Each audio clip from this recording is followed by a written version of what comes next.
ভারতে নয়, এবারও বিদেশের মাটিতে বসতে চলেছে আইপিএল নিলামের মঞ্চ।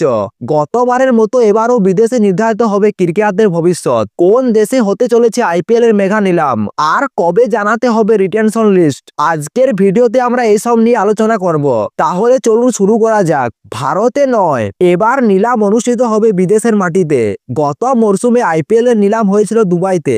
এবছরও আইপিএল এর নিলাম অনুষ্ঠিত হতে পারে মধ্যপ্রাচ্যের কোনো শহরে।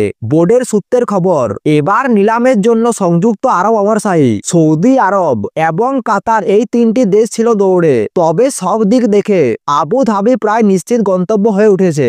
একাধিক দলের কাছ থেকে জানা গিয়েছে এবারের মেঘা নিলাম অনুষ্ঠিত হবে আবু ধাবিতে। সেখানে বিশ্বের বিভিন্ন প্রান্ত থেকে ক্রিকেটার, টিম ম্যানেজমেন্ট এবং মিডিয়া হাউসগুলির পৌঁছানো অনেক বেশি সুবিধা। ডিসেম্বর মাসে ভারতের বিয়ের সময়, সঙ্গে বিভিন্ন উৎসব ও অনুষ্ঠান রয়েছে।